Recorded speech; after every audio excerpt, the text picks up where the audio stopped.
buenos días, jóvenes maestras, buenos días. El día de hoy les vamos a presentar una conferencia conversatorio que está dirigida por el Decanato de la Maestría de Estudios del Suicidio en vísperas de conmemorar los rituales del Día de Muertos. A partir de hoy tienen y llevan una serie de eventos, entre ellos pues ya veo que algunos han decorado, se han disfrazado y van a tener todavía aún más una serie de festejos y de situaciones. Pero poco se habla de la muerte. Hacemos alusión a la muerte como algo de fiesta. Hace unos días, el fin de semana, se llevó a cabo el Congreso de Tanatología aquí en el IMPO, el 14º Congreso Internacional de Tanatología, y hubo varios invitados extranjeros, entre ellos una doctora de Bolivia, y desde que bajó del avión y vio cómo estaba adornado el aeropuerto, decía: ¡qué padre que aquí no les dé miedo a la muerte! ¿De verdad? ¿De verdad no nos dará miedo? Y ahora vamos a empezar a tocar algo que todavía nos da aún más miedo: el suicidio. Quitarse la vida de propia mano. Y para eso, en este panel, contamos con la presencia de la maestra Carolina Mendizábal Barcé.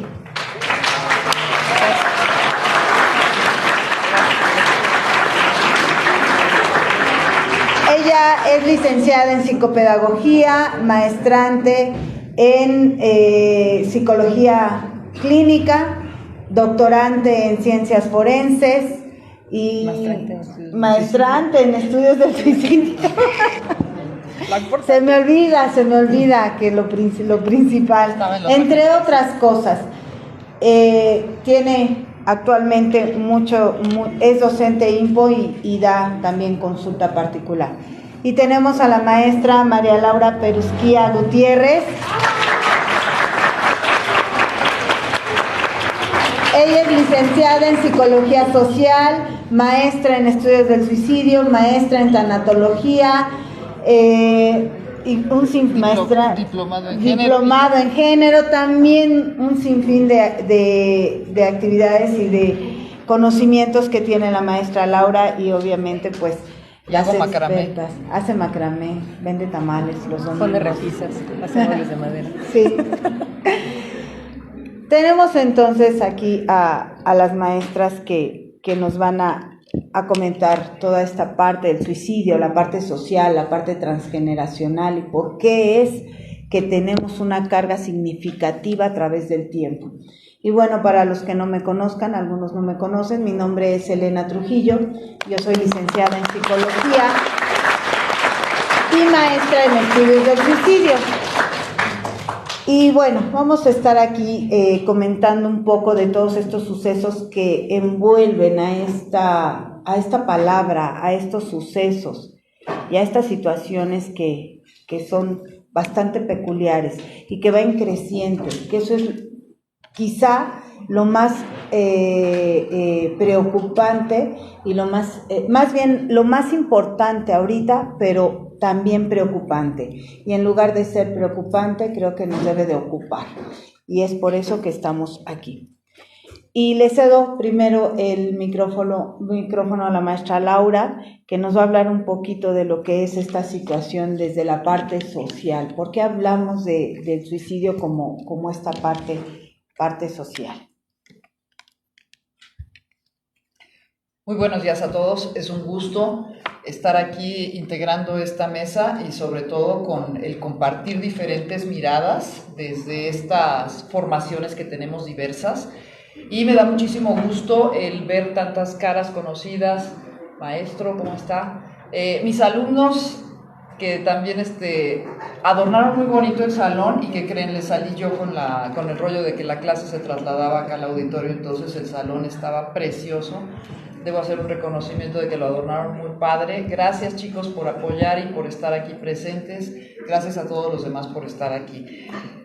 Y principalmente, pues también hacer un reconocimiento a las autoridades de la escuela, porque en estos eventos que se organizan, pues básicamente estamos tratando temas de interés general que en otras circunstancias no serían como que pertinentes en otros ambientes tratarlos. Entonces, el que tengamos la apertura de poder hablar de todas estas cuestiones diversas, bueno, pues es un gran logro de la institución. Entonces también el agradecimiento a las autoridades que permiten estos eventos.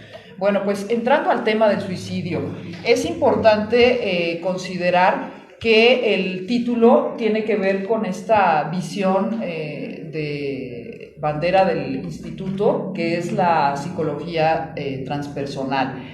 Entonces, ¿por qué lo vamos a analizar desde esta perspectiva? Porque una cosa muy importante de comprender en toda esta conducta y en esta acción que se va a llevar a cabo por parte de un individuo que toma una decisión, pues es dada en un contexto social. Cuando me refiero a contexto, hablamos de un lugar como lugar geográfico, de una época que es la época histórica que nos está tocando vivir, y de una situación específica. Estos tres elementos deben convertirse en nuestra piedra angular en todos los casos que nosotros analicemos desde cualquier perspectiva. Para conocer al sujeto necesitamos ver en qué contexto se desenvuelve. Para comprender el suicidio también debemos ver en qué época estamos analizando el fenómeno. Y para comprender de dónde viene toda esta carga, bueno, pues revisarlo desde esta visión de lo transpersonal. Aquí lo podemos ver en las generaciones del presente y las generaciones que nos siguen y las generaciones que nos anteceden. Entonces, ¿cómo viene esta cascada y cómo puede influenciar dentro de la presentación de estos casos? Bueno, entonces básicamente ya aclaramos esto de la importancia de lo contextual, y luego viene la parte de lo personal. El individuo goza de esta libertad, y lo voy a poner entrecomillado porque luego surge el cuestionamiento ¿de veras somos libres para elegir? Pero bueno, no ese es el tema de discusión. Aquí lo importante es reconocer que el suicidio es una decisión que se lleva a cabo de manera personal. No estoy aquí para hablar desde la moral, si lo vamos a calificar o no, no vamos a emitir juicios de valor. Estamos aquí precisamente para comprender cuáles circunstancias van a estar presentes en ese contexto para poder comprender, porque nunca vamos a poder explicarnos el porqué de estas decisiones, pero sí para poder comprender el entorno y el ambiente del individuo en la toma personal de decisión. Y entonces esta decisión, bueno, en algunos casos pues termina con su vida. Y es una acción que lleva de manera voluntaria, y el lugar en el que la ejecutes en su propio cuerpo. Entonces, esto no es ajeno a que nosotros conozcamos o tengamos noticia de alguna persona cercana o de alguna persona en el ambiente en el que nos encontramos que ha pasado por estas circunstancias y que desafortunadamente, bueno, pues ya no está más en este plano, en esta dimensión en la que nosotros estamos. Ha trascendido por esta causa. Y a veces nos preguntamos, ¿qué fue lo que pasó o qué fue lo que falló? Y esta parte es la que carcome a los sobrevivientes. Esta es la parte que como sociedad empieza a generar un efecto de onda como los sismos, que surge desde la base social, que a la hora que surge en la superficie, a la hora que brota, todo el mundo trata de contener con el silencio. De eso no se habla. La sociedad construye un tabú alrededor de ello. Si de por sí hablar de la muerte a nosotros desde aquí nos ven como los medio locos, ¿verdad? Bueno, pues entonces imagínense, ya no estamos hablando de la muerte, estamos hablando de uno de los tipos de muerte. Entonces, ¿qué sucede ante este silencio de la sociedad? Y cuando logra aflorar esto que busca salir a la superficie, viene la presión de ese estigma social, el señalamiento, la anulación del individuo en cuanto a que se le omite decir su nombre, se le omite mencionar ya cuál es su rol social, simple y sencillamente se le señala como aquel que lleva una acción y se le conoce con el mecanismo que usó. Ese es el que se ahorcó. Ya no se dice el nombre, se da la acción como parte de lo que sería ese sujeto, se deshumaniza por completo desde la base social. ¿De dónde viene esto? Pues una construcción que se ha venido dando desde tiempo atrás. Entonces, con esta parte inicial, con esta introducción, bueno, pues entonces hace sentido revisarlo desde esta cuestión transgeneracional, es decir, la información que nos han dado y la información que seguimos nosotros transmitiendo. Entonces, pues de esta manera, pues vamos empezando a darle. Dejamos. Muy bien, gracias, maestra. Y señalando muy bien esto que comenta la maestra, tengamos el entendido de que el ser humano no quiere quitarse la vida, quiere acabar con el sufrimiento. Si bien sabemos y hemos dicho que el dolor está, el dolor debe de estar, el sufrimiento es opcional. No queremos, no nos gusta sufrir. De alguna manera hay personas que en el mismo dolor encuentran algo de placer, pero ya el sufrimiento nos genera una situación más allá de insoportabilidad que ya no nos permite seguir adelante. Y justo, además desde la parte personal, hablamos de lo que es la percepción. ¿Qué es lo que estoy percibiendo de mi entorno? ¿Qué es lo que estoy percibiendo de todo eso que me sucede, que a mí no me está, mis recursos no me están generando lo suficiente para poder salir adelante? Y recurro a una acción fatal, a una acción terminal. Y esta señalización social que se habla y que comenta la maestra en cuestión es el que se ahorcó. No solamente queda en la parte de esa etiqueta que se le da a esta persona, sino a la familia. Es que esa es la hermana del que se ahorcó, es el papá del que se mató. Y entonces, como tal, no solo se queda en el que, bueno, ya X persona falleció, se quitó la vida, pero ¿y los que se quedan? ¿Qué pasa con todos ellos? Por eso hablamos de esta parte transgeneracional, porque va a cargarse todavía más allá. No solamente este problema no se sepultó con la persona que se quitó la vida.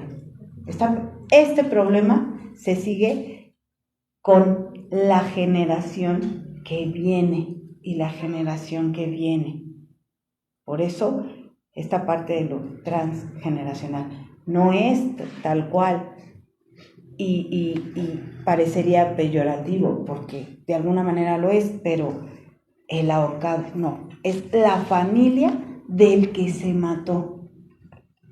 Y podríamos poner puntos suspensivos porque la historia sigue. ¿Verdad, maestra? Sí, y en esta parte también nosotros nos tenemos que dar cuenta que tanto traemos una carga social como una carga familiar como una carga de educación. Y en esta carga de educación socialmente nos hemos visto demasiado sofocados por conceptos que no podemos dar una respuesta a partir de ahí, ¿no? Sabemos lo que es vida y entendemos lo que es vida y es como nuestra primicia dentro de una sociedad, dentro de lo personal o dentro de la familia. Cuando hablamos de muerte, entonces todo se vuelve un caos. Hay muchas emociones que pueden ser miedo, puede ser compasión, puede ser esperanza, pero siempre nos hemos estado haciendo una pregunta: ¿qué pasa más allá de la muerte? ¿Qué sucede con mis familiares? ¿A dónde van? Y si me muero, ¿me voy al infierno o me voy al cielo? ¿No? El maestro Andrés y yo nos vamos al infierno. ¿Verdad, maestro? Primeramente, yo primero y tú me sigues, maestro, está bien. Es todo esto que nos han enseñado que ha sido religioso, porque finalmente, entre filósofos e historiadores, hemos tratado de compensar esta verdad a través de lo que se platica o se dice, ¿no? Y muchos hemos llegado a una religión que nos habla de un bien y un mal, incluso como un estilo de vida. La pregunta es, si yo muero de muerte natural o de muerte socialmente aceptada, ¿me voy al cielo? Y si muero de una muerte no aceptada socialmente, ¿me voy al infierno? Porque obviamente vamos a estar lidiando con esto, con el suicidio. Se esconde el tema, se oculta. En una época sucedió muy fuertemente que los suicidas no eran motivo de poderlos enterrar en Campo Santo. Se les llevaba hacia otros lados. Nuestra parte prehispánica dice que el Mictlán se lo llevaba con el dios masculino porque era el del terror, porque esto era haber aplicado contra las leyes naturales. Si bien nuestros ritos funerarios son, y hoy vienen más fuertes, yo siempre les digo a mis alumnos, son AC y DC, son antes de Coco y después de Coco, porque nos tocó una etapa muy fuerte de renacer ahí ciertas cuestiones sociales, ¿no? Y ya traíamos una parte, pero es una parte de solventar nuestro dolor. Estos ritos que se hacen, este enaltecimiento a la muerte que se tiene en México, mediante lo artístico, ha sido una forma de conservar y de procurar nuestros duelos. De alguna forma tratarlos de ir aminorando. Pones tu ofrenda, sabes que no se olvidan tus familiares. Pero ¿qué sucede cuando uno de tus familiares se suicida? Cuando se ha quitado la vida, pensando tú que le estabas dando lo mejor como hermano, como padre, como hijo, como sociedad, y de repente te dicen se quitó la vida. Y cuesta trabajo acomodar esa opción y esa opinión, ¿no? Y algo que decía muy cierto y se recupera de la historia, una calaverita que le hacen a Porfirio Díaz, que tiene mucha razón y mucha circunstancia, y dice, es calavera el inglés, es calavera el italiano, lo mismo Maximiliano y el pontífice romano, y todos los cardenales, reyes, duques, concejales y jefe de nación, en la tumba son iguales, calaveras a montón. Entonces quiere decir que a la muerte todos deberíamos de ser iguales, no importa tu forma de morir, pero socialmente, culturalmente, educativamente, no estamos preparados para ver un evento como este. ¿No, maestra Laura?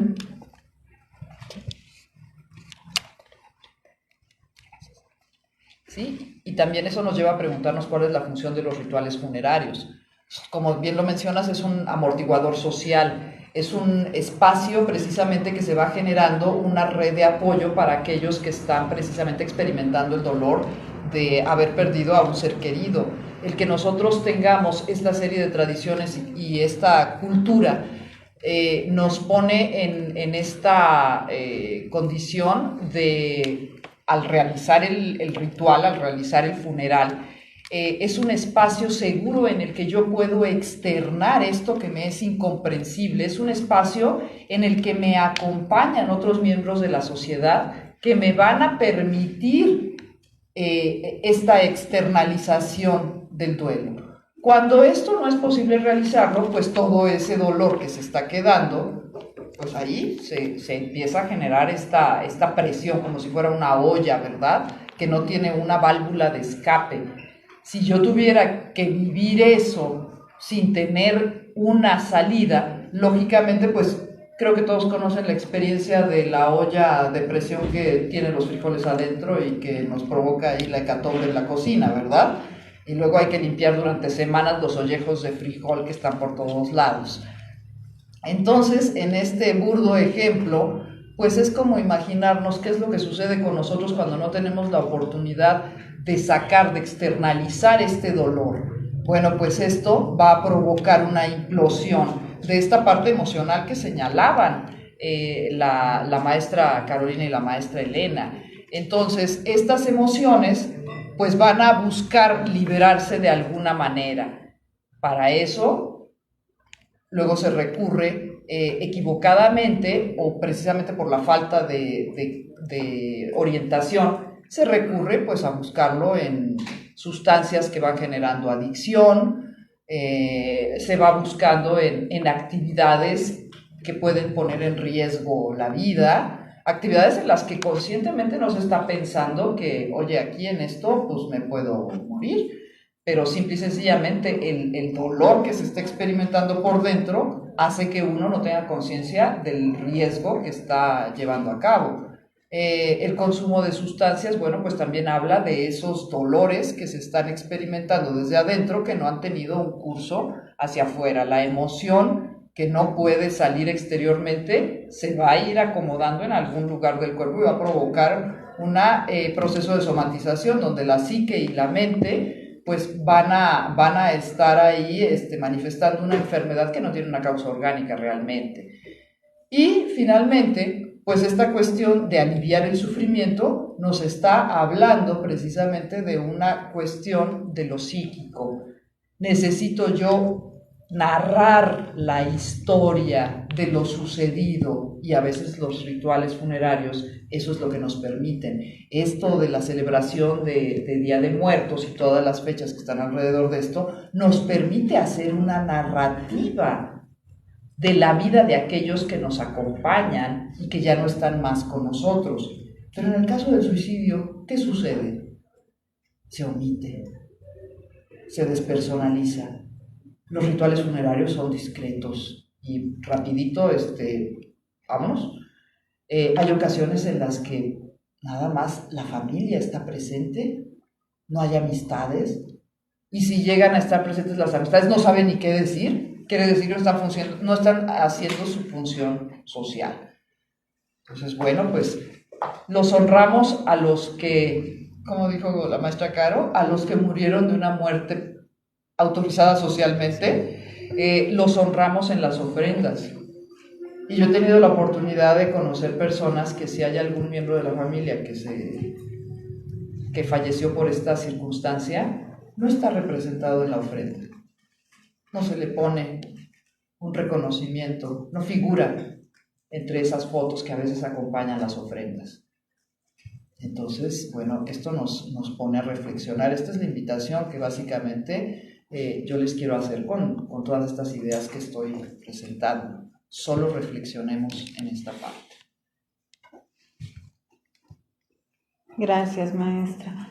Es muy importante empezar a revisar un poquito esta parte porque sí, históricamente, sí, lo comentaba la maestra Carolina hace un momento y la maestra Laura, desde hace mucho tiempo, desde los antepasados, el morir por propia mano era honroso. ¿Cómo ha cambiado? ¿Cómo es que, en qué momento se cambia esta idea?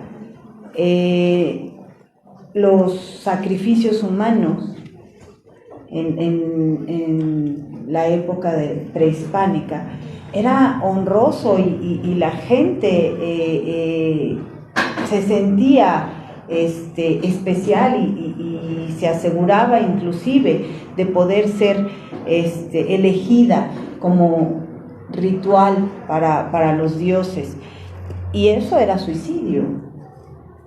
Se morían de la manera más orgullosa que pudiera generarse.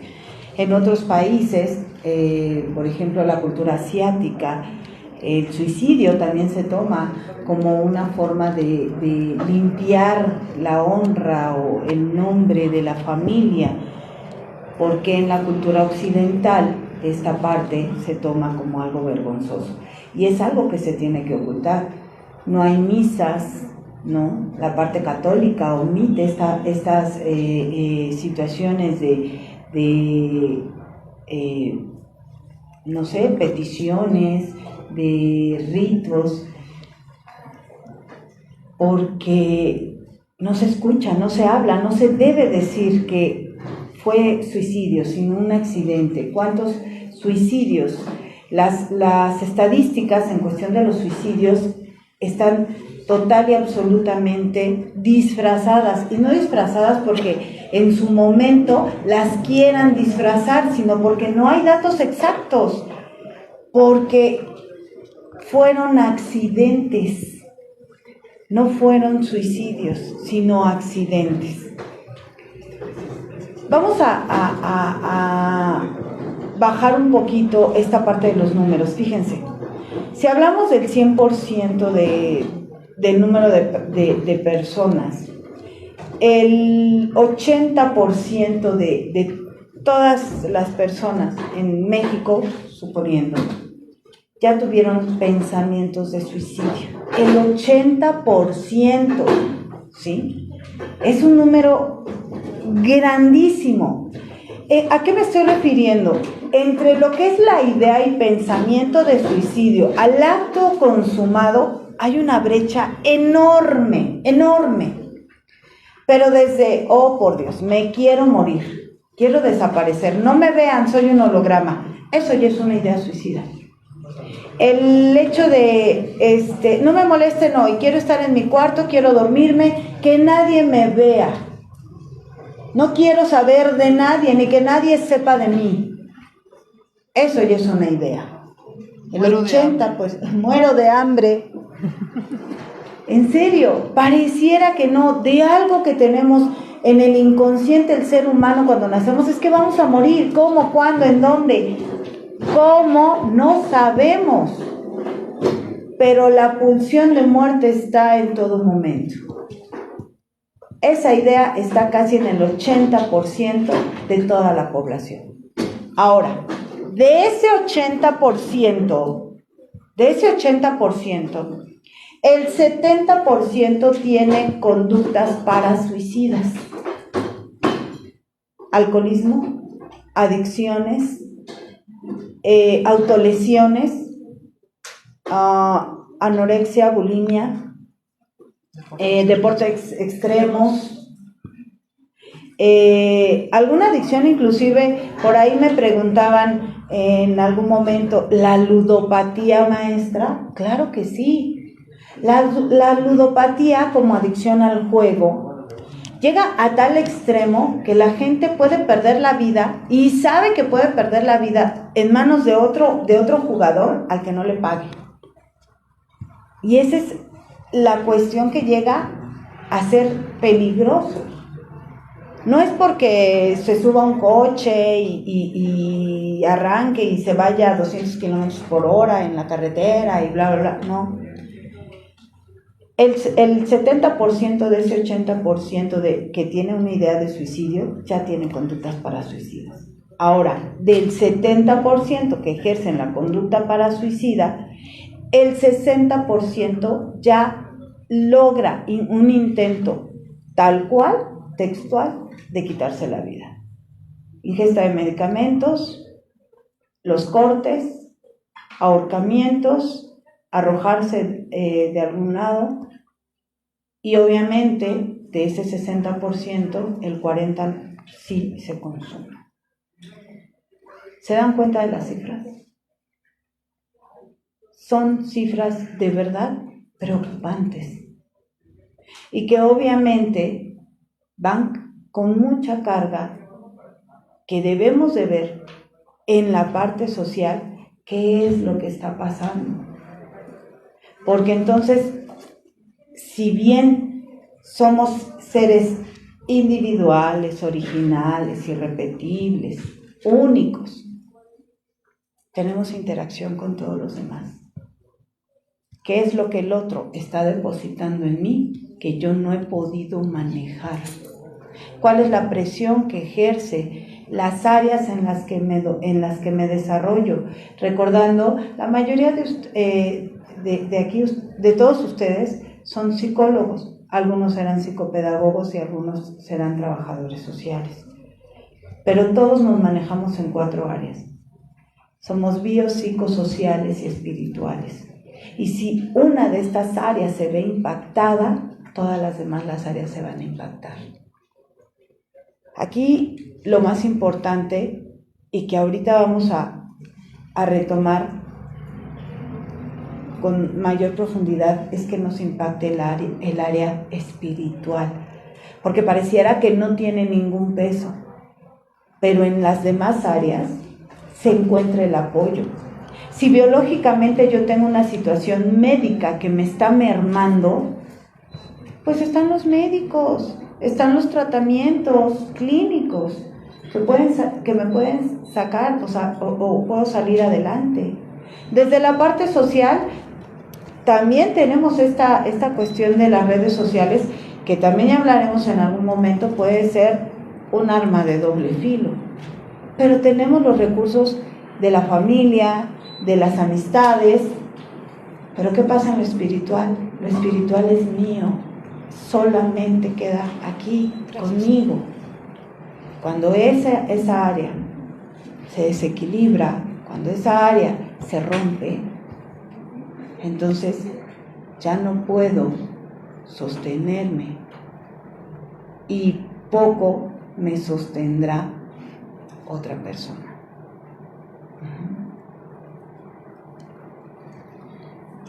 Y efectivamente en esto que nosotros vamos viendo, yo creo que uno de los temas aquí importantes que se pueda presentar es que no es normalizar el suicidio, es comprenderlo, es entender que tenemos como seres humanos muchas formas de morir, ¿no?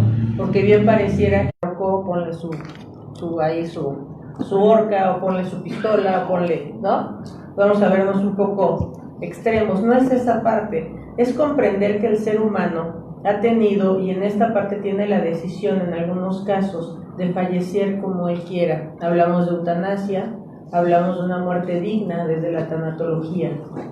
El suicidio nos cuesta mucho trabajo acomodarlo, pero eutanasia no, porque hay un pretexto, por así decirlo, o hay un tema que dice es que lo que tenía ya era eminente la muerte y no quiso llegar a ese momento de dolor, o no quiso llegar a ese momento de tener alguna situación de ser cuidado por otros, ¿no? Una muerte digna sí la podemos entender.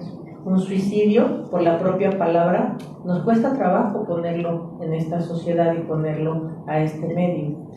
Decía la maestra Elena, hemos vivido y tenemos concepto de la muerte desde que nacimos, ¿no? ¿Cuántas canciones no tienen ustedes ahorita en la mente que hablan precisamente de muerte? ¿Cuántas veces no hemos vivido con estas canciones que vienen desde la muerte, ¿no? Y una que es muy significativa del suicidio es Alfonsina y el mar. Y se nos hace una música demasiado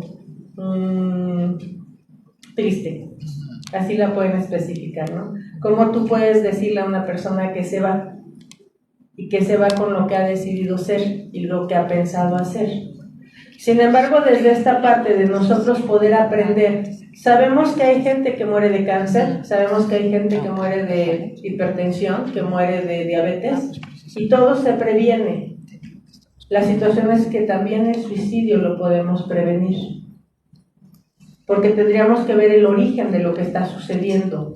Por eso es que tendremos que saber del tema y tendremos que comprender el tema. Así como de repente vas a un médico y el médico te dice, tienes cáncer, ¿no? Y todas tus ideas se van a revolucionar, pero vas a tener que encontrar un momento de equilibrio diciendo, me quiero atender o quiero ir a esta parte. También tendríamos que ver que el suicidio se puede prevenir. Habrá varios tipos de suicidio y habrá uno que quizás con el que estemos lidiando actualmente, que sea el impulsivo, ¿no? Y que obviamente ese no da notas el suicidio. Pareciera una gente normal, que simplemente de repente esta insoportabilidad de la emoción llega, se levanta y se va, y se suicida. Y nos ha pasado muchos casos, o al menos en algunas personas hemos tenido gente al lado, que siendo personas muy desarrolladas y siendo muy profesionistas, toman esa opción de muerte. Pero tendríamos que ver que no podemos decir si son valientes, si son cobardes, tenemos que quitar muchos mitos a ese alrededor. Tendremos que observar cómo ha sido su vida y qué herramientas para llegar o para evitar llegar a esa insoportabilidad tiene? Porque ese sería un método de prevención. ¿Cuáles son tus herramientas de vida? ¿En qué te vas preparando hoy, cada vez como persona, como desarrollo humano, en esta inteligencia que nosotros tenemos y decir, es que cada vez de que me deja una pareja, a mí me da por quererme morir? Y yo creo que son de los más altos suicidios que se tienen por cuestiones de relaciones amorosas, porque tampoco podemos en algún momento equilibrar lo que es el amor y las teorías del amor. Y sin embargo, muchos seguimos con una herida de amor de la secundaria, ¿no? Esta desgraciadísima que en la secundaria ni me volteó a ver y me dejó por otra, ¿no? Y hoy te dicen, oye, es que fue Juan, y dices, no me nombres ese porque me duele, ¿no? Esa parte. Pero si no atendemos esta parte, si no atendemos estas emociones que están ahí latentes, entonces, ¿cómo podríamos decir que esta parte de suicidio la podríamos atender? Y esto se ve en la prevención. A mí en lo particular no me causa ruido el que yo tenga que poner una ofrenda donde tengo 3 o 4 suicidas. Y lo único que digo es, ojalá hayan encontrado su luz y su camino en lo que andaban buscando, ¿no? Se comprende que el ser humano puede tomar una decisión así y que no tendríamos que esconderla, porque esconderla dentro de un secreto se va a convertir en una carga insoportable de llevar. ¿No es así, maestra? Así es. Fíjese, ahorita que hablaba la maestra de esta tumba, en psicoterapia transpersonal manejamos lo que son los secretos. Y el suicidio, hay lealtades familiares que se quedan en la casa bastante arraigados, como son abusos sexuales, homicidios y suicidios. En ese tenor. Homosexualidad, que no se hable, que no se toque, porque eso aquí en mi familia no entra. Ahora ya empieza una apertura, pero imagínense toda la carga que traemos de generación tras generación, tras generación en degeneración. Porque sí, obviamente, vamos de una idea principal degenerando cosas. Y a veces se habla de situaciones de familia que no llegamos a saber al 100%, pero que les digo, le vamos poniendo de nuestra cosechita, ¿no?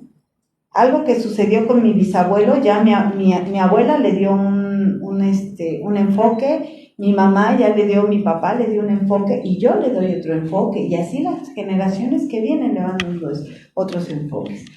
Como tal, entonces, los secretos, cuando se realiza un acto que va a dañar esa familia o que se va a quedar como peso en esa familia, hablamos de que se forma en la primera generación la tumba.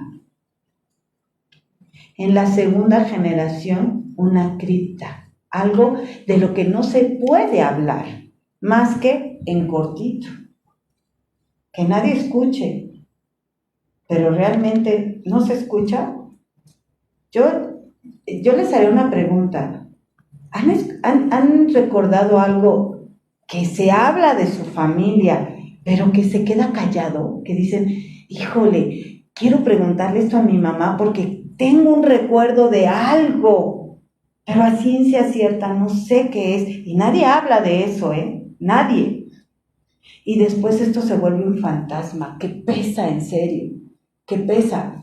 Porque curiosamente, y lo que hablábamos, vamos a regresarnos un poquito a un primer bloque. La sociedad lo sabe, la sociedad etiqueta, y entonces es la familia donde surgió algo que yo no sé que surgió, porque eso fue anteriormente. Pero ¿qué pasa? Que los otros lo saben y yo no. Y eso se vuelve el fantasma. Y me va, lo tengo aquí atrásito, ¿no? Y entonces paso y la gente, oye, fíjate que hablan de mí, conmigo o sobre de mí. ¿No? y no sabemos qué hay, pero que pesa y va generando la insoportabilidad. ¿Vale? Tumba, cripta, fantasma, como secretos familiares.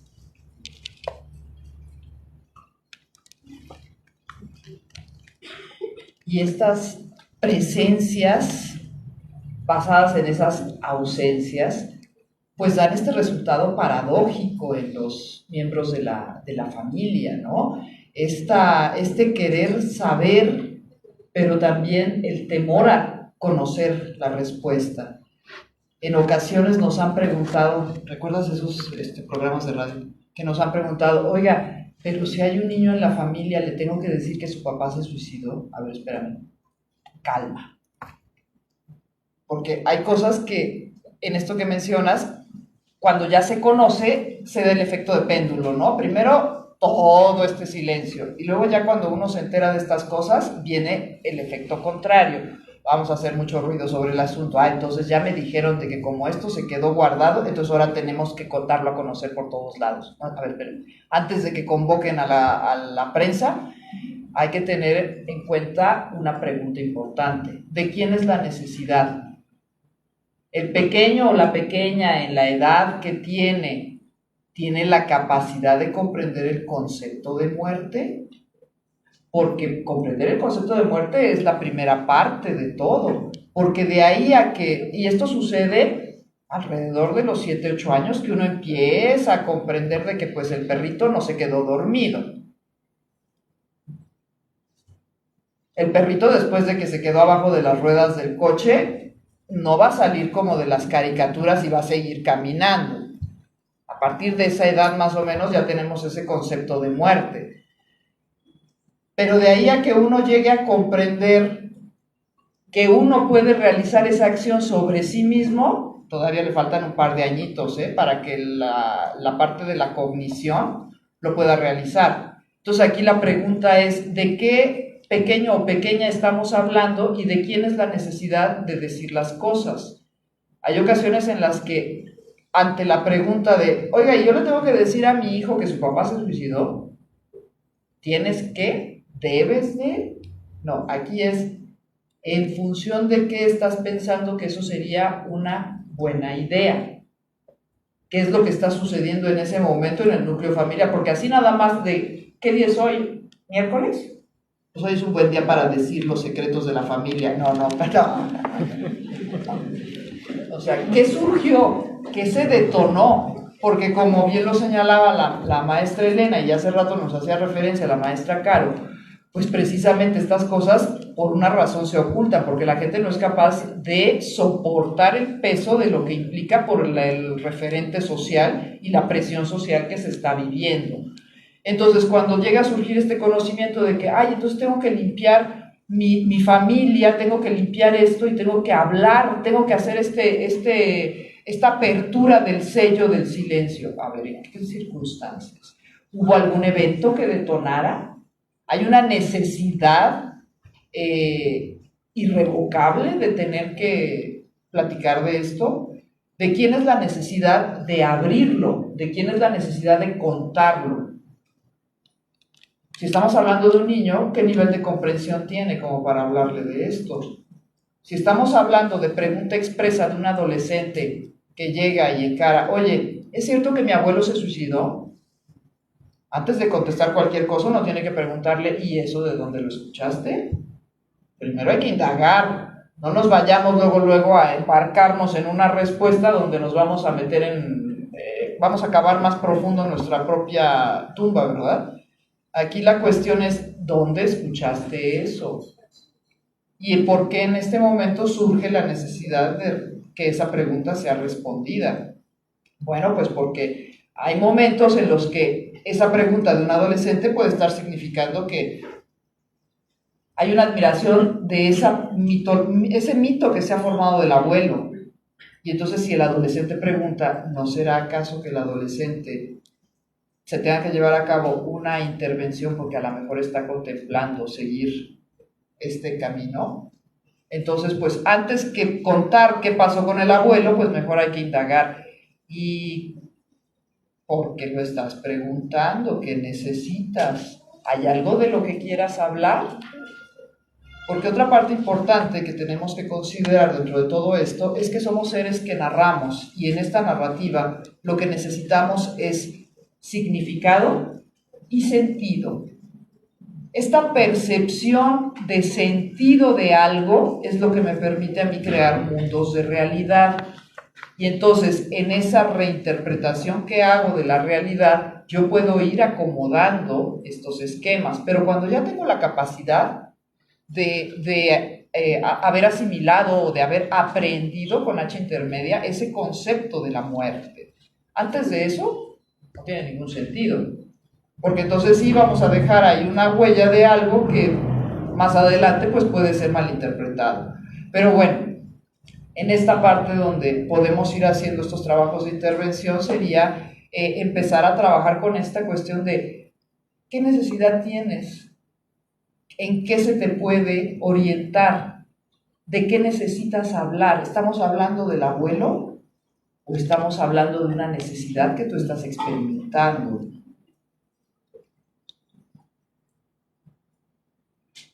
En ocasiones yo les señalo a mis alumnos cómo se hace la pregunta directa.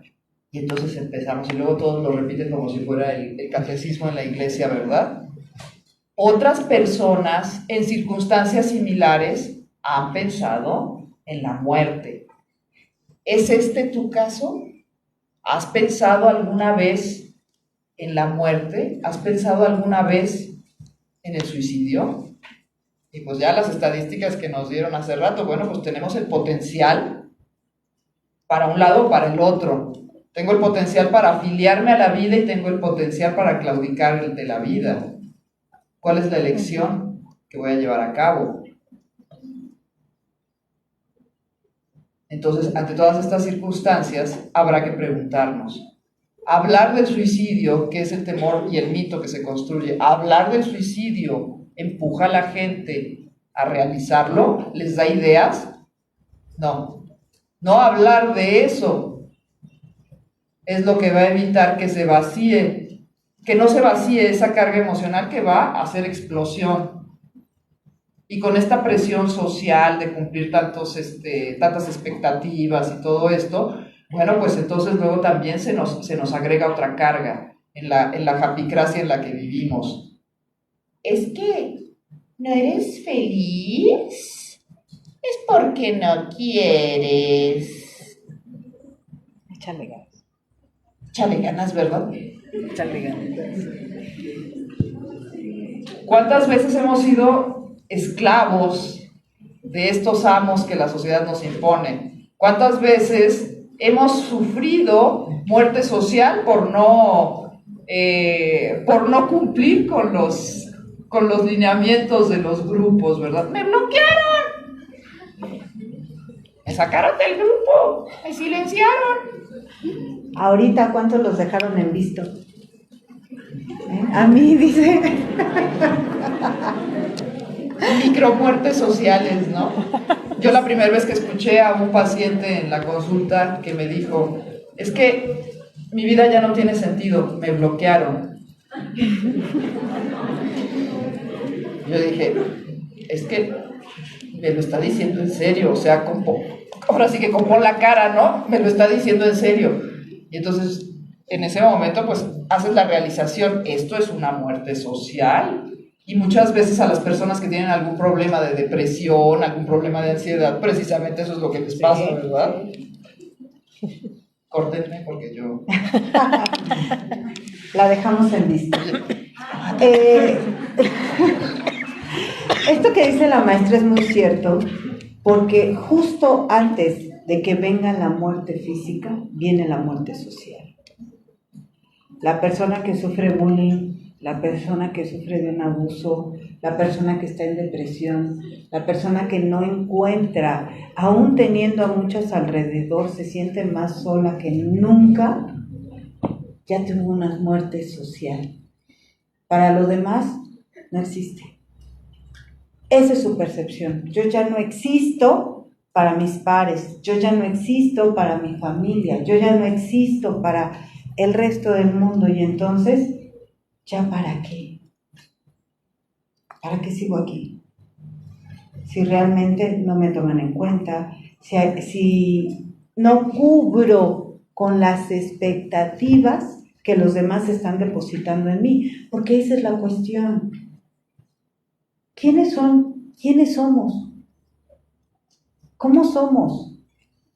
Realmente, decía la maestra Laura, ¿somos felices? ¿Hemos logrado lo que queremos? ¿Son realmente como quieren ser?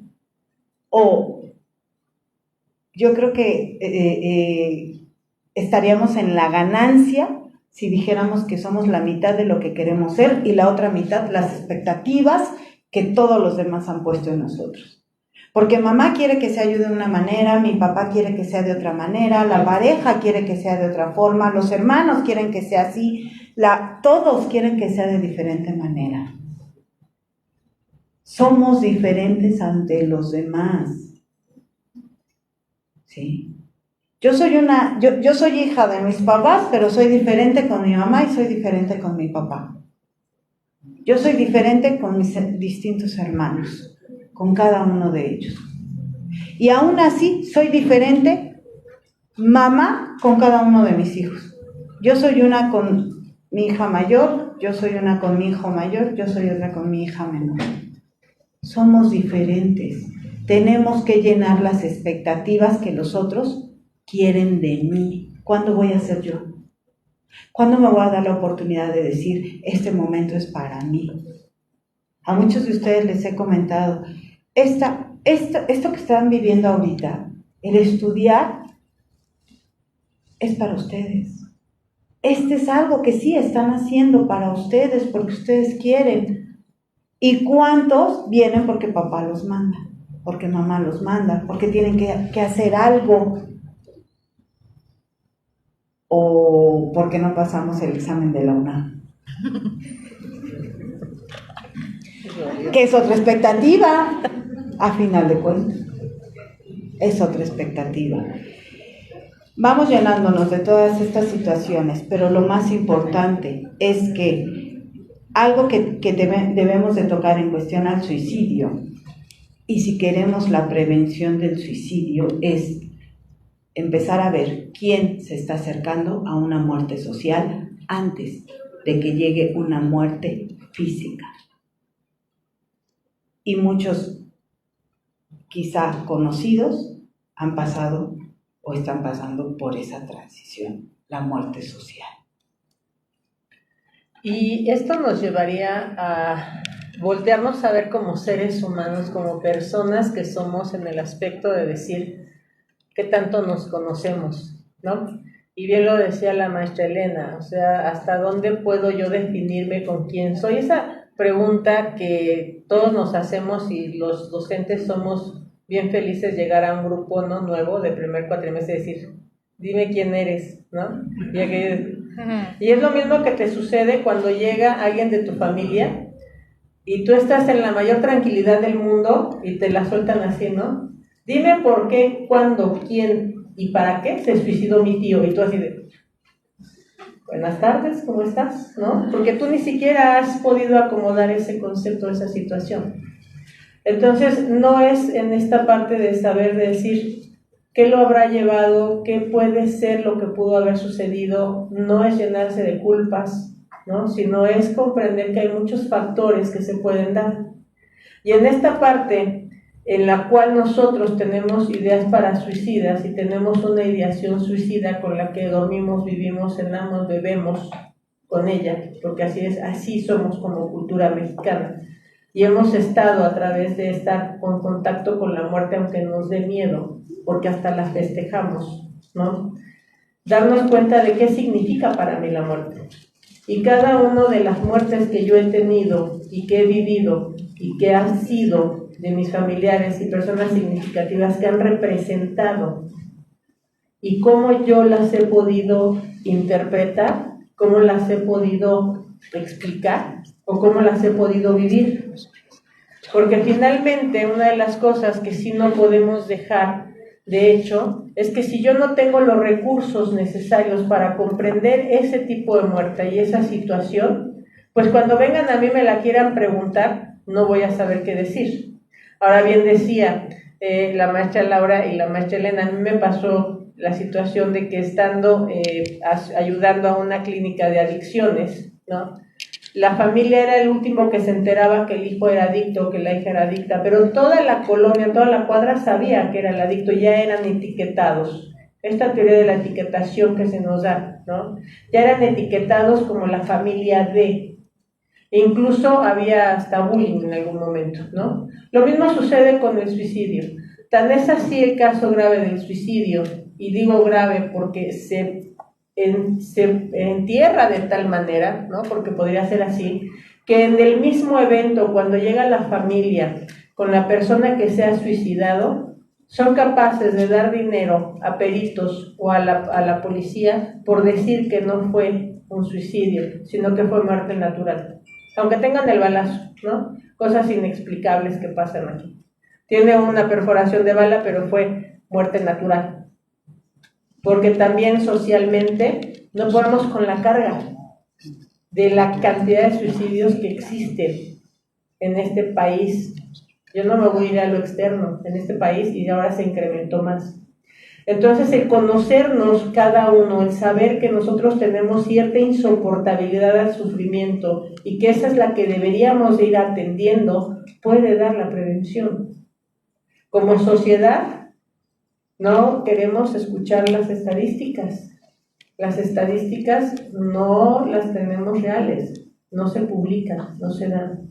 Te puedo decir cuánta obesidad infantil hay exactamente, pero no podemos decir exactamente cuántos suicidios hay, porque todos llegamos a este punto. Es vergonzoso para la familia, es un motivo de ser señalados, es un motivo de no haber dado algo a esta persona que se suicida dentro de, pero el impacto es muy fuerte que pueden tener la familia, y la familia, claro que queda con una situación emocional muy grave. Te comento un caso. 25 de diciembre se suicida uno de los integrantes de la familia. ¿Por qué no a las 3 de la mañana? ¿No? Esta chica se suicida en el 4º piso. Bajar el cadáver fue que tuvo que pasar por toda la familia que estaba ahí reunida y que la viera. ¿Cuál es el impacto social y cómo vas a guardar ese secreto? La familia, las personas de afuera, siempre que llega una ambulancia, una patrulla, el vecino, salen todos a ver qué pasó, ¿no? Incluso un caso muy cercano que se tuvo, el papá trató de callar o de silenciar una situación de suicidio y un vecino habló para decir que se había suicidado. O sea, lo quieres guardar, pero todo el mundo lo supo. No podemos esconder ese tema. Lo hemos querido esconder socialmente, familiarmente o personalmente. Sí, a veces te llegan a hacer la idea, oye, ¿has estado en contacto con alguna persona que se ha querido suicidar o se ha suicidado? Y te lo prometo que hasta nuestros propios alumnos, no sé si a ustedes les ha pasado, chicas, de la maestría, es así de, ¿no? Y poquito a poquito van subiendo la mano, ¿no? Hasta que les dices, es que necesitamos saber en qué punto estás. Si tú eres, o tú tuviste familiares, o tú tuviste amigos, porque de eso va a cambiar la perspectiva que tengas de suicidio. A nosotras mismas en la maestría nos ha pasado. Ya por ahí del 3er cuatrimestre ya te dicen, pues es que yo lo intenté así, dices, ok, eso me lo tienes que haber dicho en el primero, pero está bien, ¿no? Vamos a tenerlo desde este. Ya en el tercero ya va a ser más grave. Pero todo el mundo se da cuenta, todo el mundo se da cuenta, tú te das cuenta. Pero no darte cuenta solventa el cómo tengas que acomodar esta información en tu propia educación.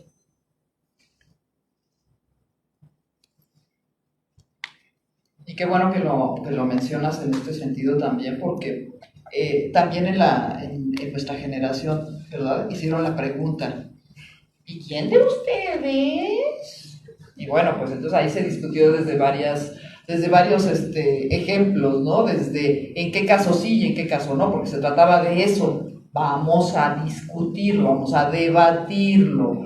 habría uno que fuera un suicidio racional, que sería esta parte donde hace rato decían de las enfermedades terminales, ¿no? Sí. Oye, pues si la enfermedad terminal ya me están diciendo que ya en breve me voy, pero los últimos momentos pues son algo que yo no quiero experimentar, bueno, pues entonces adelántale. Eso sería alguien que racionalmente está pensando en, oye, yo no quiero pasar por la otra parte. ¿Por qué? Porque además hay una limitación de los medios paliativos en cuanto a, sí, te doy la atención, pero no te doy el tratamiento del dolor. Y ya parece que una persona así va a querer estar experimentando ese dolor. Entonces ese sería como un ejemplo de un suicidio de los que se ha categorizado como racional.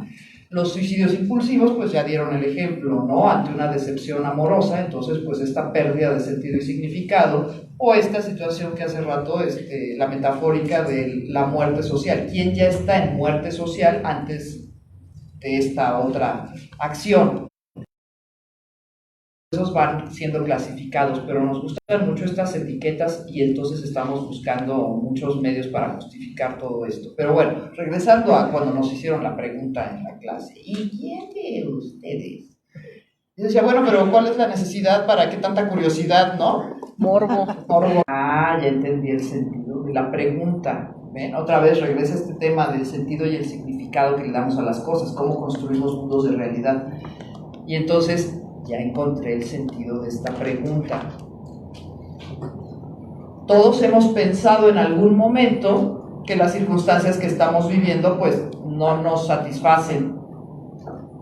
Algunas personas de esa insatisfacción que se experimenta empiezan a darse cuenta que pues todo empieza a ser como muy gris, ya no tiene color, entonces como que empiezo también a desdibujarme de este significado y sentido de la vida. Algunas otras personas dentro de todas estas de repente dicen ya no le encuentro sentido.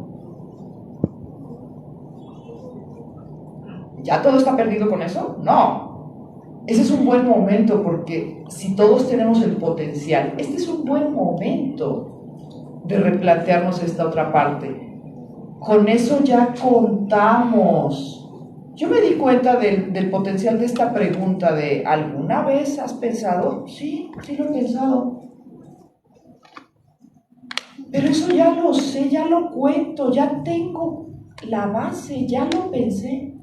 Entonces, ¿ahora qué es lo que sé que se tiene que hacer? La construcción de un sentido. Porque el otro ya lo sé, ahí está, sé que es una opción, sé que es algo que puedo elegir. Pero entonces empiezo a revisar esta parte, este proyecto de vida, este plan de vida, y entonces ahí empieza a surgir esta otra cuestión. ¿Qué es lo que me lleva a afiliarme a la vida? Yo hasta después comprendí lo mucho que me ha afiliado a la vida el conocer todo esto. Entre más leo, entonces más pasión empiezo a sentir. Y entonces esta sería una vía en la que a veces preguntan, es que yo no sé qué hacer si alguien de repente me dice que tiene ideas de ese tipo. Todos estamos en condición de brindar la mano en el sentido de aquí estoy para escucharte. Y eso significa escuchar, no hablar. Estoy aquí para escucharte. Todos podemos hacer esa parte. Todos podemos dar demoras, poner a la persona en espera. Sí, está bien, pero eso puede esperar. Eso ya sabes que lo puedes hacer, pero ahora háblame de qué te lo impediría. Vamos a empezar a construir nuevamente sentido. Vamos a empezar a construir nuevamente significados. Sí, está bien, eso lo puedes hacer, pero no lo hagas hoy. Vamos a ver qué otras cosas podemos hacer. Vamos a trabajar con eso. Y eso todos estamos capacitados para brindar ese apoyo. Te escucho, hoy te escucho.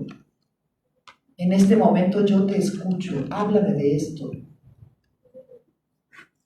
Y entonces a partir de ahí ya podemos después, oye, pues de todas maneras, como eso sí lo puedes hacer, ¿qué te parece si vamos con alguien que entonces nos pueda brindar un poquito más de orientación? Poco a poco, vas atrayendo a la persona, la vas orientando hacia esto. Y eso es algo que sí está en todos nosotros. Y entonces ahí es cuando ya viene la otra parte. Ok, entonces ahora sí ya lo voy a depositar en las manos de un profesional. Ok, está bien. pero la otra sí podemos hacer esta intervención. Aquí estoy, hoy te escucho. Eso lo vas a hacer el día que tú quieras, pero hoy dame chance. Hoy vamos a hablar.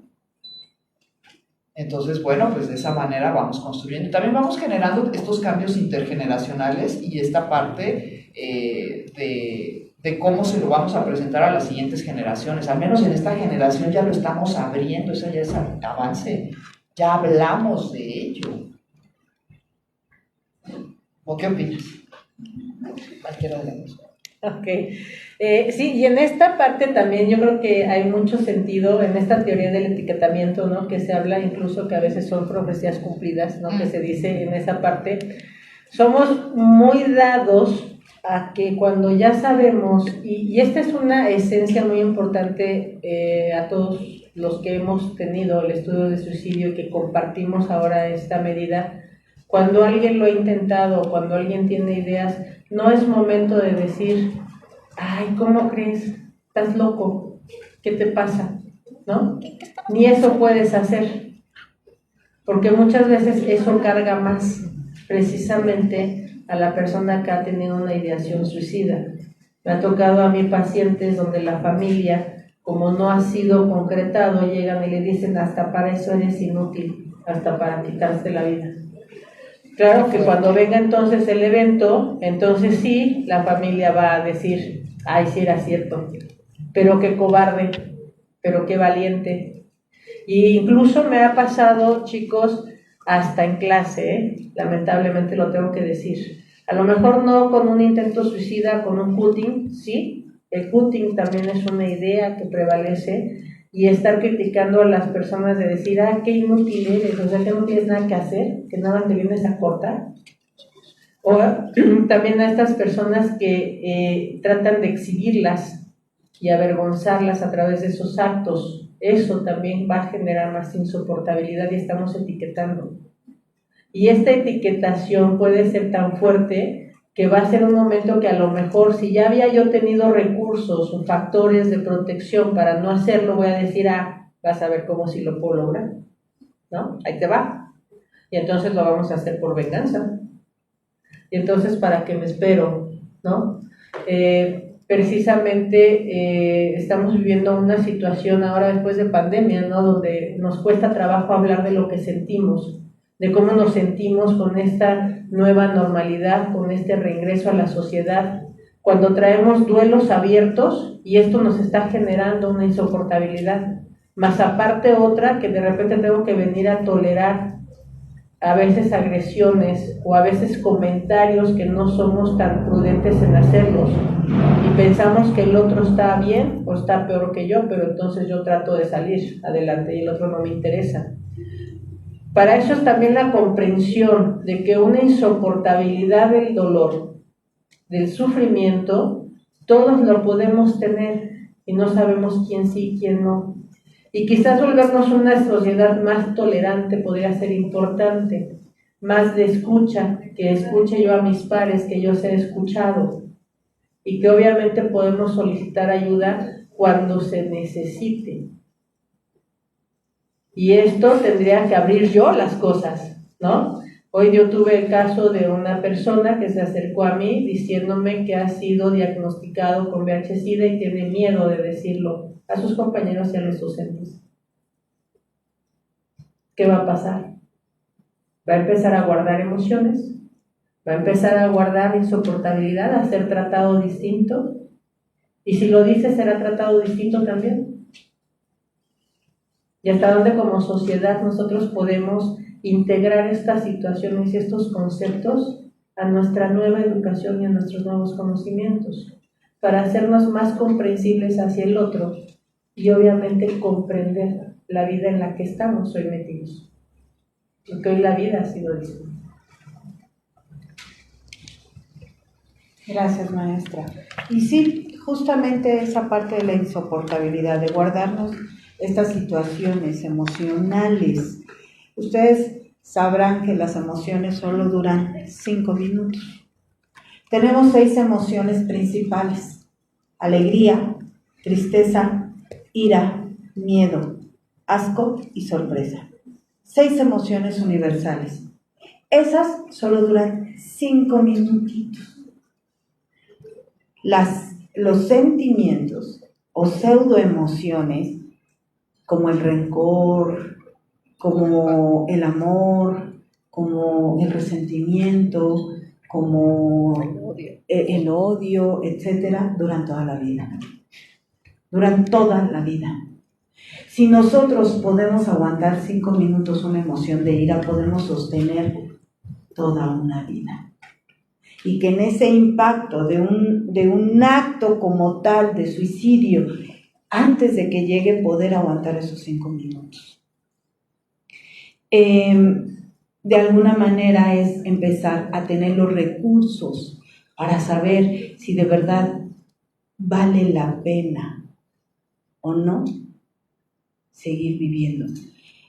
Hay un debate que recordará la maestra Laura, no hago a un lado a la maestra Caro, pero ella no estuvo, ella fue de la primera generación de la maestría en suicidio. Y estuvo peor.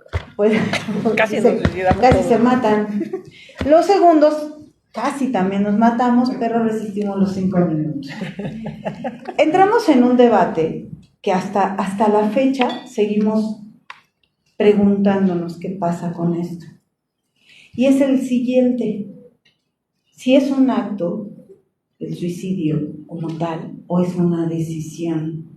Porque la han puesto como una decisión. Es que decidió quitarse la vida.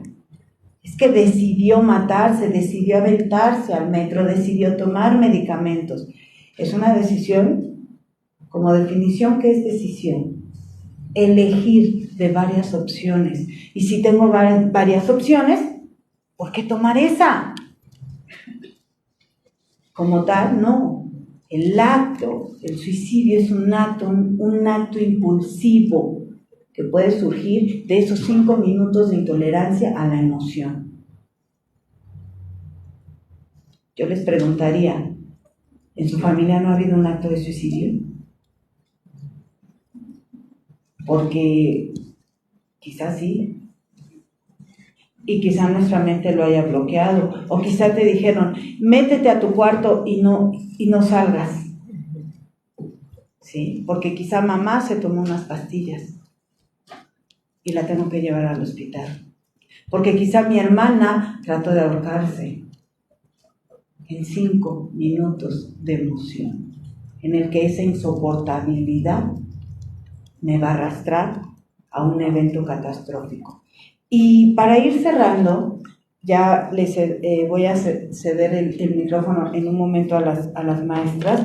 En una escala suicida, en psicoterapia transpersonal, hablamos de acontecimientos intrageneracionales relacionados al sufrimiento, acontecimientos intergeneracionales con la sociedad, la cultura, la moda, los eventos, acontecimientos transgeneracionales relacionados a los secretos de los que hablábamos hace un momento, de todos estos rituales, de si se hacen, no se hacen, de si mencionar a la persona o no, de si dejar que el abuelo, que el tío surja en una conversación. De él no se habla, de ella no se habla, hablemoslo y entendamos, porque si bien en un momento se decía, yo recuerdo en una ocasión en un programa de radio de los viernes, un invitado comentaba que era hereditario el suicidio. Y entonces le cuestionaban, a ver, ¿cómo?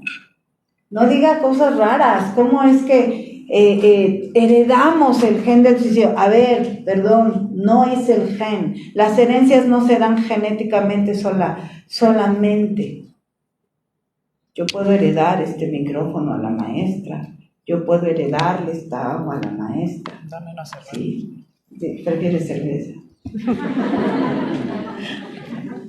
Yo tequila. Entonces, podemos heredar cuestiones. ¿Qué heredamos aquí? Heredamos conductas, ejemplos, imágenes, situaciones. ¿sí? Freud decía, el ser humano está total y absolutamente condenado a la repetición. Vamos a repetir sucesos. Eso se hereda. Por eso es que sí es heredado el suceso del suicidio. Después vienen acontecimientos detonantes de una percepción de desastre. Lo que les decía, no es el evento como tal, sino cómo lo estoy interpretando yo. ¿Tengo recursos o no? Imposible simbolizar esto, imposible sacarlo. Me es imposible soportar toda esa carga emotiva.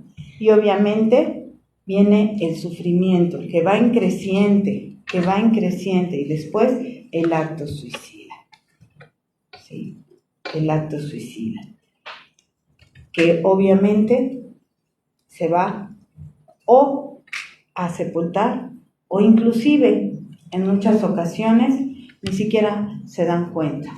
La familia es la que menos se da cuenta.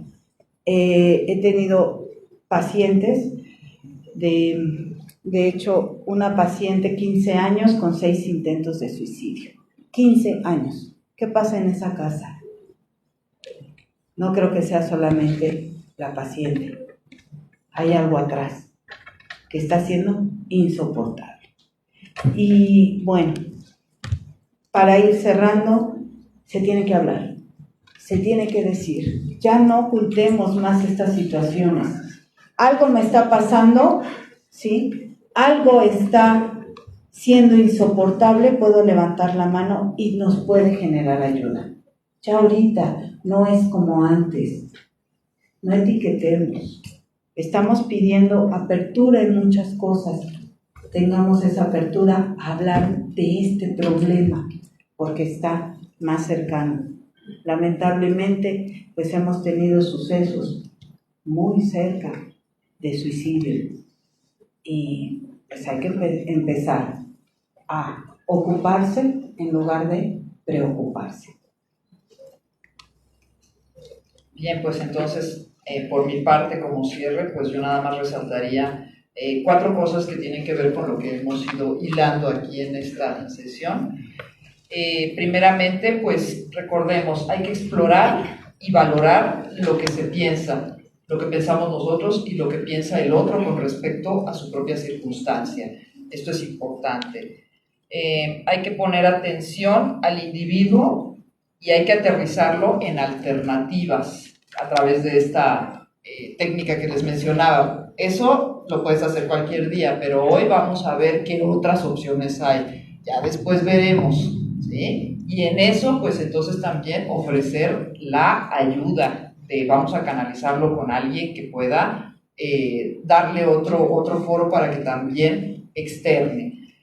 Luego tenemos esta parte de revisar, cada uno de nosotros puede trabajar en ello, revisar nuestra percepción del sentido y significado de la propia vida y, ¿por qué no? Si no lo tenemos, pues hacer nuestro propio plan de vida, a corto, mediano y largo plazo. Hay personas que el corto plazo es dentro de un mes, el mediano plazo es dentro de 6 meses y el largo plazo es dentro de un año. Hay otras personas que se lo plantean como de aquí a 5 años donde me veo, de aquí a 10 años donde me veo y de aquí a 20 años donde me veo.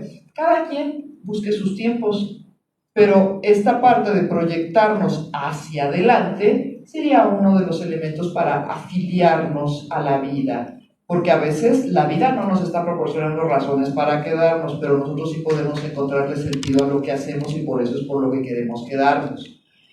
Y finalmente, ante una situación de estas, escuchar y empatizar antes que patologizar. En esta etiquetación de la que hace rato hablábamos. Primero, ven, te escucho. Empatizar, entiendo que lo que te sucede te está provocando y valorar esas emociones que hacía referencia a la maestra. Estoy muy enojado, sí entiendo que estés enojado. Platícame, sácalo. ¿Sí? Ya después, los profesionales encargados de todo eso, esos ya se encargarán de determinar hacia dónde lo vamos a ir manejando, ¿no? ¿Hacia dónde va a estar esta parte? Si ya existe una patología, bueno, pues es que el suicidio no es una patología, que esa parte sí se nos había olvidado aclarar, ¿verdad? El suicidio no es una patología, el suicidio es un síntoma de una gran cantidad de circunstancias. Por eso decimos que el suicidio es multifactorial, multicausal y de acuerdo al contexto de la persona. Entonces, en esta parte, pues primero empaticemos con la persona y ya después los profesionales que se encarguen de toda la otra parte del diagnóstico. Sería todo de mi parte, muchísimas gracias. No, aguanta. Muchas gracias de estar aquí. Y pues muchas gracias, maestras. Mucho crecimiento siempre en estas actividades. Un placer. Gracias.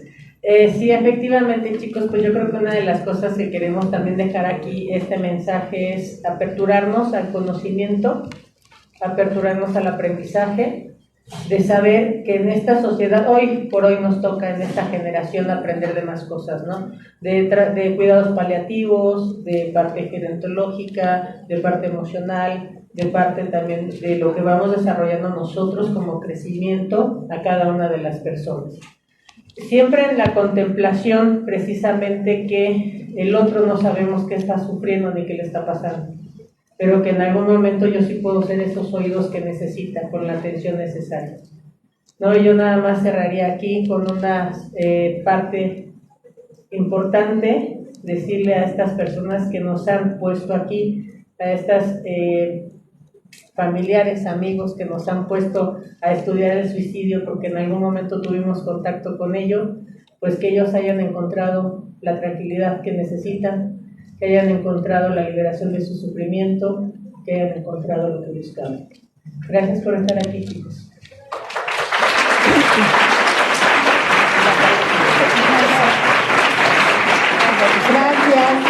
Gracias a todos por asistir. Gracias, maestra Carolina. Gracias, maestra Laura. Nosotros seguimos invitándolos a que estudien un poquito más del fenómeno, porque es algo que de verdad lo vamos a abordar desde las distintas áreas profesionales. Los psicopedagogos tienen bastante trabajo en esta psicoeducación, porque empieza desde la infancia. En algún momento me preguntaban cómo se le dice a un niño, cómo se le habla de la muerte, cómo se le acerca a ese niño a la muerte. Les decía, no sé porque no conozco a ese niño. Primero tendríamos que conocer al pequeño para saber el idioma en el que está hablando, porque así como él se exprese es como yo voy a expresarle las distintas cosas.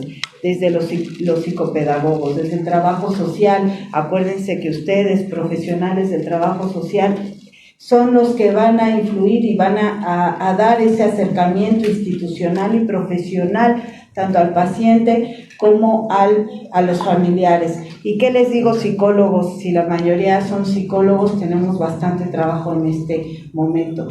Por lo pronto me queda decirles, ríanse de la muerte y de todo este suceso, a ver si la alejan, porque es lo que hacemos los mexicanos, tratar de reírnos ahorita para alejarlos. No nos rían, además de reírnos, ¿por qué no conocemos el fenómeno para saber cómo enfrentarlo? No puedo enfrentarme a algo que desconozco, hay que conocerlo desde la raíz. Y bueno, en representación y como decana de la maestría en estudios del suicidio, le doy las gracias a las maestras y gracias a ustedes por haber estado en esta